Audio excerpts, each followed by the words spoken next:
स्थान की महिमा अद्भुत है। यहाँ वक्ता ने महिमा नहीं गाई, वक्ता से पहले श्रोता महिमा गाने लगे। यह स्थान है नीलगिरी पर्वत, जहां कथावाचक है श्री काकभुशुंडी जी महाराज और श्रोता प्रधान है पक्षियों के राजा गरुण जी।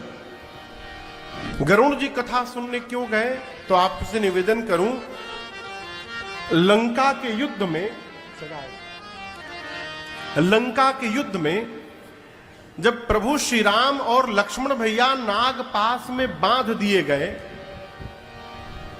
भगवान नाग पास में बंध गए, तो नारद जी ने गरुण जी महाराज को भेजा कि जाइए, आप गरुण हैं, आप सर्प को खाते हैं, भगवान लक्ष्मण जी के साथ सर्प बंधन में है, नाग पास में, आप जाकर भगवान को उस बंधन से मुक्त करिए। गरुण जी महाराज युद्ध के मैदान में आए, भगवान को उस नाग पास के बंधन से मुक्त किए, लेकिन दर्शन करिए, बहुत नैकट्य हो जाने के बाद एक दोष लगता है जिसका नाम है नैकट्य दोष। श्रेष्ठ से जब बहुत निकटता हो जाए सरकार, तो ये दोष लग जाता, फिर जीव सोचने लगता है हमारे में गुरु जी में अंतर का है, जैसे गुरु जी वैसे हम। गरुण जी महाराज को ये दोष लग गया, सोचने लगे भव बंधन ते छूटे, नर जपि जाकर नाम, अखरब निशाचर बांधई, नाग पास सोई राम। गरुड़ जी महाराज सोचने लगे कि जिस भगवान के नाम जपने से जीव भाव बंधन से मुक्त हो जाता है, राम जी को छोड़िए, राम जी का नाम जब जीवों को भाव बंधन से मुक्त करता है, उन राम जी को ये राक्षस बांध दिए, इम्पॉसिबल, ये हो नहीं सकता, संभव। मैंने जिनका बंधन खोला है वो भगवान नहीं हो सकते, पकड़ा भ्रम ने, माया ने, मोह ने। गरुण जी को भगवान में ही संशय हो गया, ये भगवान नहीं हो सकते, भगवान को कौन बांधेगा। यह एक निवेदन करूंगा मैं आपसे,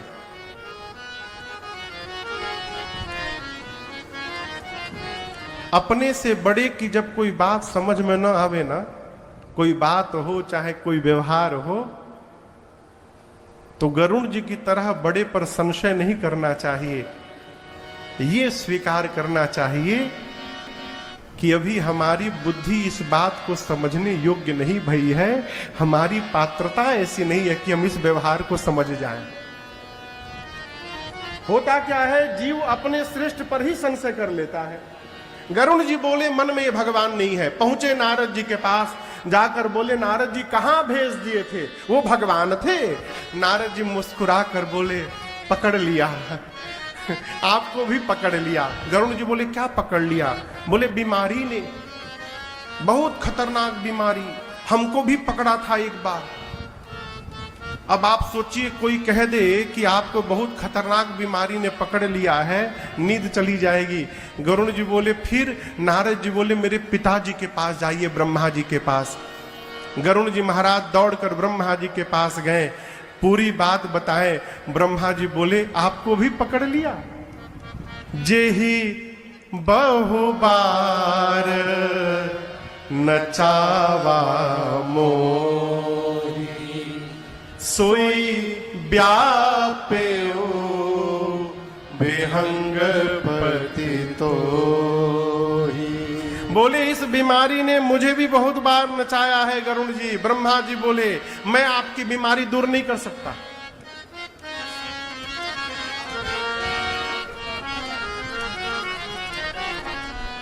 विराजो प्रभु, विराजो विराजो।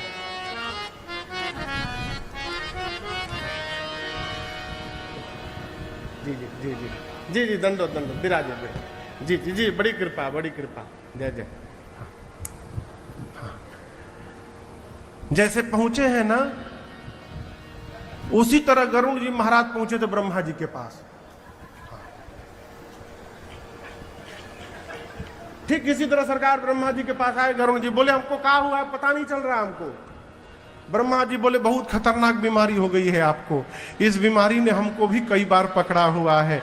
गरुड़ जी बोले तब? ब्रह्मा जी बोले आपको स्पेशलिस्ट के पास जाना पड़ेगा, हमारे पास आपका ट्रीटमेंट नहीं है। बोले किसके पास जाऊं? रेफर किया ब्रह्मा जी ने, कैलाश पहुंचिए शंकर जी के चेंबर में। गरुड़ जी महाराज कैलाश जाने लगे, बीच रास्ते में बाबा नंदी पर सवार मिल गए। गरुड़ जी बोले प्रभु जय जय जय जय, आप ही के पास जा रहा था। ब्रह्मा जी ने देखिए ये प्रिस्क्रिप्शन देखिए रेफर किया है आपके पास, मुझे बहुत खतरनाक बीमारी हो गई है कोई। शंकर जी बोले आप तो रास्ते में मिले हैं, चेंबर मेरा कैलाश में है, रास्ते में ट्रीटमेंट कैसे करूंगा आपको? अब गरुड़ जी बोले आप ही लास्ट होप है हमारा, अब आप ही के शरण में आया हूं, कुछ करिए। शंकर जी बोले लक्षण बताइए। गरुड़ जी ने पूरी बात बताई। शंकर भगवान मुस्कुरा गए, बोले मुझे पता चल गई आपको कौन सी बीमारी हुई है, और ये भी पता चल गया है आपकी बीमारी जाएगी कैसे। गरुड़ जी बोले कैसे जाएगी? शंकर जी बोले तब ही होई सब संशय भंगा। कब? जब बहुकाल करिया सत्संगा।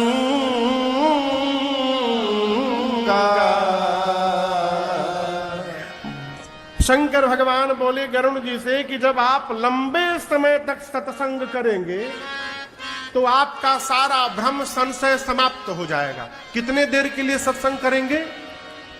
कहिए कहिए। लंबे समय तक। गरुड़ जी बोले आप ही शुरू कर दीजिए। शंकर जी बोले टाइम नहीं है, कुबेर के यहाँ मीटिंग है उसमें जा रहा हूं, रास्ते में कैसे लंबा सत्संग दे सकता हूं आपको।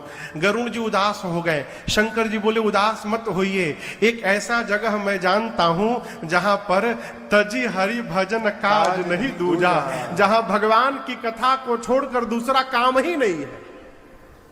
24/7 एक ही काम है, दिन रात भगवान की कथा होती है, वहां जाइए। गरुड़ जी बोले कहां जाऊं?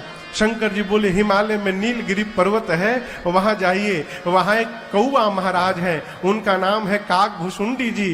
भुसुंडी सरोवर के पास बैठे रहते हैं और उस सरोवर में बृंद बृंद विहंग तह आए, झुंड के झुंड पक्षी आकर के बैठ करके और काक भुसुंडी जी के मुख से दिन रात राम जी की कथा सुनते रहते हैं। वहां जाकर जब आप कथा सुनिएगा ना, लंबा सत्संग अटेंड करिएगा तो आपका सारा संशय भ्रम समाप्त हो जाएगा। गरुड़ जी महाराज तुरंत चले, कैलाश में बैठे भगवान शंकर के सामने मेरी मां पार्वती कहती है प्रभु आप चाहते ना तो एक क्षण में गरुड़ जी का भ्रम संशय समाप्त कर सकते थे, आपने ऐसा क्यों नहीं किया? शंकर भगवान बोले देवी आप इसको सामान्य घटना समझ रही हैं। भगवान जिनके ऊपर बैठ के चलते हैं, भगवान के इतने निकट रहने वाले गरुड़ जी महाराज को संशय हो गया, ये सामान्य घटना नहीं है, ये विशेष घटना है। भगवान के नैकट्यता प्राप्त होने के बाद भी भ्रम उत्पन्न हो रहा है, इसका अर्थ है ये भ्रम भगवान ने जानबूझकर उत्पन्न कराया है। अवश्य गरुड़ जी महाराज जीवन में कभी अभिमान किए होंगे। होई कीन कबहु अभिमाना सोई खोवै चह कृपा निधाना, ये भगवान की रचना है। गरुड़ जी महाराज कभी अभिमान किए होंगे और भगवान उस अभिमान को समाप्त करना चाहते हैं, इसलिए मैं उस लीला में प्रवेश नहीं किया। भगवान की रचना चल रही है, चलने दीजिए, पहला कारण। दूसरा कारण देवी, गरुड़ जी महाराज पक्षी हैं। अच्छा आप बताइए, हम कलकत्ता से आए हैं, शरीर तो बिहार का है लेकिन जन्म कलकत्ता में हुआ है। हम बंगाली भी जानते हैं, हमें खूब भालो कोरे बंगाली जानी, बोलते हो पारी आमी जदि एखाने बसे आमी आपनाके 9 दिन नित डेली 3 घंटा 4 घंटा बांग्लाয় কথা শোনাবো, তাহলে আপনারা কিছু বুঝতে পারবেন নাকি? कुछ बुझाया? नहीं बुझाया। शंकर जी यही बोल रहे हैं, क्या गरुण जी महाराज पक्षी हैं। एक पक्षी को पक्षी की भाषा ठीक से समझ में आएगी।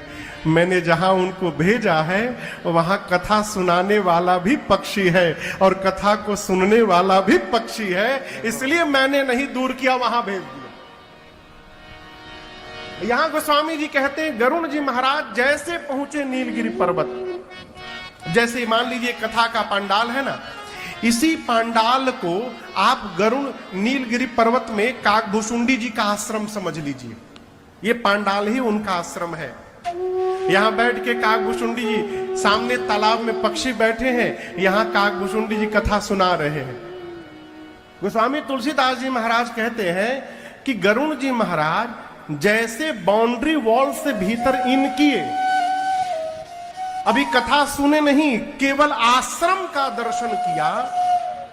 कथा होते होते उस आश्रम की इतनी महिमा हो गई थी कि आश्रम के दर्शन करने मात्र से, क्षण मात्र में गरुण जी महाराज का जितना संशय था, भ्रम था, मोह था, केवल आश्रम देखने से सारा भ्रम संशय समाप्त हो गया, मन निर्मल हो गया हो, आनंद हो गया।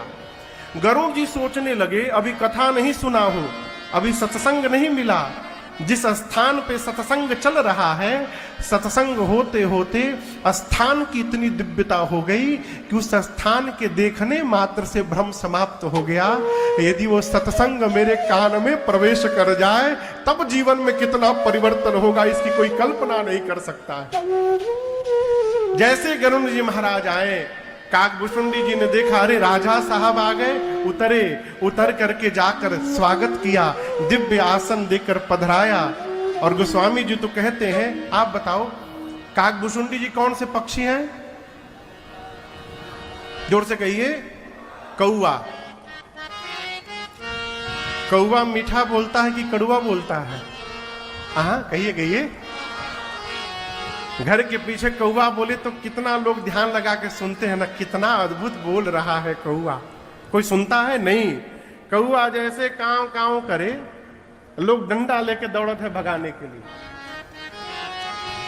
जो बहुत बोलत है, चुप रहो, का कौवा जैसा कांव कांव कर रहे हो दिन भर। कौवा मीठा नहीं बोलता है, लेकिन मैं आपको प्रमाण के साथ सुना रहा हूं। श्री रामचरितमानस में रहने वाला कौवा मीठा बोलता है, यहां प्रमाण है। गरुण जी महाराज जब आए हैं, काकभूषुंडी जी ने बिठाया, पूजन किया। गोस्वामी जी कहते हैं, करी पूजा कैसे? समेत अनुरागा। श्री गरुण जी महाराज का अनुराग के साथ काकभूषुंडी जी ने पूजन किया, और पूजन करने के बाद मधुर बचन तब बोले उका। कैसा बचन? मधुर बचन। कथा गाते गाते काकभूषुंडी जी के वाणी में मधुरता आ गई थी। ये कथा कहती है, इस कथा को गाते गाते, सुनते सुनते यदि कौवे की वाणी में मधुरता आ सकती है तो हमारी आपकी वाणी में मधुरता क्यों नहीं आ सकती? माई बाप, आप गा कर तो देखिए एक बार। है प्रातस्मरणीय पूज्य श्री देवादास जी महाराज हुए, अद्भुत विलक्षण विभूति। वो कहते हैं, जीवन में नाम कीर्तन करो तुम सुधर जाओगे। नाम कीर्तन करो तुम सुधर जाओगे। नाम कीर्तन करो तुम सुधर जाओगे। नाम कीर्तन करो तुम सुधर जाओगे। नाम कीर्तन करो तुम सुधर जाओगे। नाम कीर्तन करो तुम सुधर जाओगे।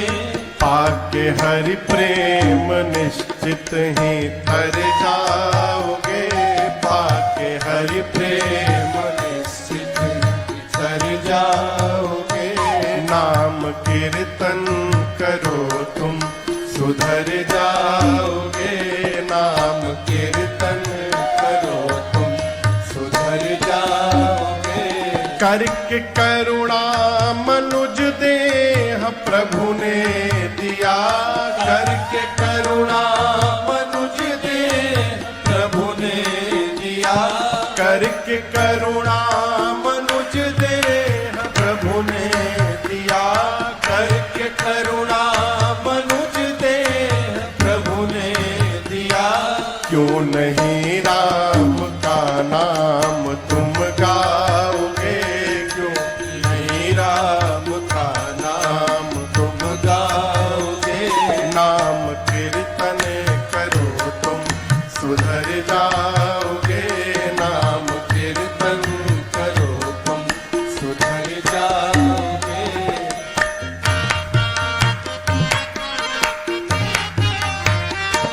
चाहे हो तुम पतित या पवित्रात्मा, चाहे हो तुम पतित या पवित्रात्मा, चाहे हो तुम पतित या पवित्रात्मा, चाहे हो तुम पतित या पवित्रात्मा, गा के हरि नाम भक्ति का रस पाओगे, गा के हरि नाम भक्ति का रस पाओगे, नाम कीर्तन करो तुम सुधर जाओगे, नाम कीर्तन करो तुम सुधर जाओगे, नाम कीर्तन करो तुम सुधर जाओगे, नाम कीर्तन करो तुम सुधर जाओगे। नाम कीर्तन करो तुम सुधर जाओगे। श्री काकभूषुंडी जी ने मधुर शब्द कहे। क्या कहा? हे गरुण जी महाराज, आप राजा हैं, कहिए आपके आने का हेतु क्या है? आप हमारे घर में चले आए, क्या कारण है? जैसे काकभूषुंडी जी ने प्रश्न किया, गरुण जी बोले, सुनहु तात जेहि कारण आयो। हे तात, जिस कारण मैं आया था सो सब भयो, दर्श तब पायो। मेरे आने का सारा कार्य पूर्ण हो गया। काकभूषुंडी जी बोले, कैसे? बोले, देखी परम पावन तब आश्रम। आपके इस परम पवित्र आश्रम का केवल दर्शन मात्र करने से गयऊ मोह संशय नाना भ्रम। मेरा सारा मोह संशय भ्रम सब समाप्त हो गया। अब तो मैं आपसे प्रार्थना करने आया हूं कि अति पावनी सदा सुख प्रदान करने वाली भगवान की कथा आप मुझे सुनाने की कृपा करें।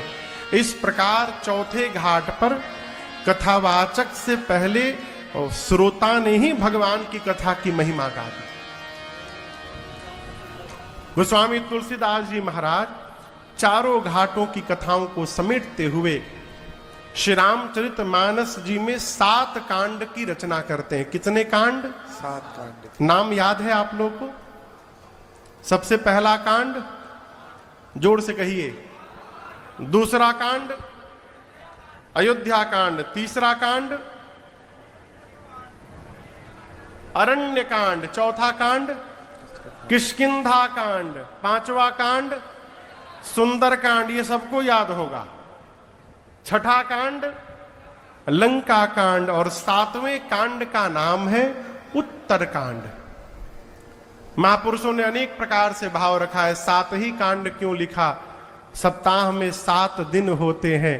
गोस्वामी जी 7 कांड इसलिए लिख रहे हैं। देखिए, आदमी पूछता बहुत है, महाराज सवेरे पढ़ना है कि रात को पढ़ना है? नहा कर पढ़ना है कि बिना नहाए पढ़ना है? बिस्तर पर बैठ के पढ़ना है कि भुइयां नीचे बैठ के पढ़ना है? लेट के पढ़ सकते हैं क्या? घर के बाहर पढ़ना है कि मंदिर के भगवान के सामने पढ़ना है? बहुत प्रश्न करता है। पराठा खाने में कोई प्रश्न नहीं। सवेरे खाएं कि रात को खाएं, बिस्तर पर खाएं, बाहर खाएं, जब मिले तभी शुरू हो जाता है। गोस्वामी जी ने 7 दिन है इसलिए 7 कांड लिखा।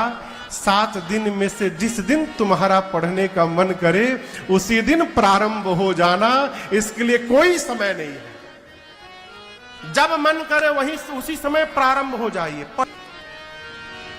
मानस जी लाल कपड़े में बांध करके आरती दिखाने के लिए नहीं बनी है।